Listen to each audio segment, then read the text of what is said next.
Sa pag-usbong ng teknolohiya, mas dumarami rin ang paraan ng pagtatrabaho.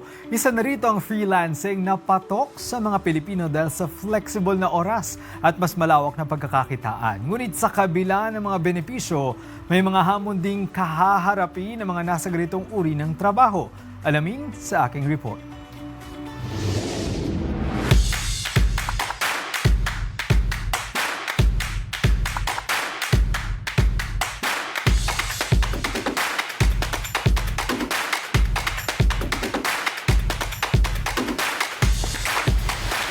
Patuloy ang pagdami ng mga freelancer sa bansa, kasabay ng paglakas ng digital economy at pagbabago ng mga work arrangement.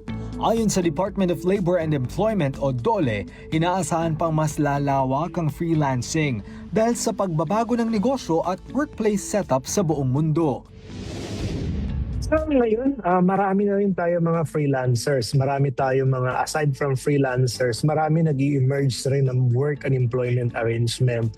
We anticipate nung pagbabago talaga ng ating work arrangement dahil yung ekonomiya ng buong mundo ay nagbabago din. Dagdag pa ng DOLE, malaking oportunidad ang freelancing para sa mga naghahanap ng karagdagang kita kahit may regular ng trabaho. Para kay Ocean Yuri Bilog, nagsimula siyang mag-freelance bilang part-time editor noong college hanggang sa magkaroon ng mga foreign client pagkatapos niyang mag-aral. Nagsimula ako bilang isang freelancer nung college. Then, yung sahod ko lang dati, nung college ako, 1,000 per week. Tapos nung malapit na ako gumraduate, parang kinakabahan na ako kasi kailangan ko na makahanap ng work ng pagkakakitaan. Tapos, after a month ng paghahanap ng pagkakakitaan ko ng work, meron akong nakilalang client from US. Isa sa mga dahilan kung bakit mas pinili niya ang freelancing ay dahil sa flexible na schedule at hindi na kailangang bumiyahe araw-araw papasok sa opisina. Malaking tulong din umano ang mataas na conversion ng dolyar sa piso, lalo na kung foreign clients ang hawak mo bilang isang freelancer.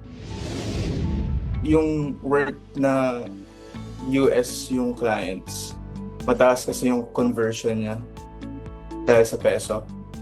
So, kung ano mang work na nare-receive ko, if ever mabigat, feel ko worth it naman na trabahuhin yung ganong klase ng mga works. Pero aminado siya na may kaakibat din itong hamon tulad ng kawalan ng government benefits at kasiguraduhan sa trabaho. Ayon sa DOLE, itinuturing sa kasalukuyan na independent contractor sa mga freelancer, kaya nakabatay ang kanilang karapatan at benepisyo sa nilagdaan nilang kontrata. May mga panukala na rin sa Kongreso para mapalakas ang proteksyon ng mga freelancer, kabilang ang insurance, allowances at dispute mechanisms, lalo na para sa may mga foreign clients. Bukas din ang DOLE sa mga reklamong may kinalaman sa freelancing sa pamamagitan ng conciliation at mediation programs nito. May digital complaint system na rin sa ilalim ng National Conciliation and Mediation Boards. Bukod sa social security protection, nakikita rin ng DOLE ang pangailangang palakasin pa ang skills development ng freelancers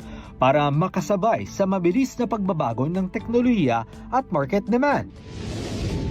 The other aspect na kailangan tutukan din ay yung skills development. Dapat tuloy-tuloy silang nag-i-improve ng kanilang mga skills kasi sa freelancing setup natin, mabilis yung pagbabago ng pangangailangan ng ating mga ka-engage. Dahil dito, patuloy na pinag-aaralan ng pamahalaan ng mga polisiya at proteksyon para sa mga freelancer, habang inikahit din silang paunlarin pa ang kanilang mga kakayahan upang makasabay sa pandaigdigang merkado. Sa patuloy na pag-unlad ng teknolohiya, lumalawak rin ang mga paraan ng pagtatrabaho. Isa na nga rito ang freelancing na unti-unti nang nagiging bahagi ng bagong ekonomiya. Hindi lang ito nagbibigay ng mas malawak na oportunidad para pagkakitaan ng mga Pilipino, kundi nagbibigay rin ng pagkakataon para makipagsabayan sa pandaigdigang merkado. Kaya naman, samahan niyo po kami muli sa susunod na episode ng If You Know, You Know, dito lang sa 13 sa tanghali. Dahil, the more you know, the better.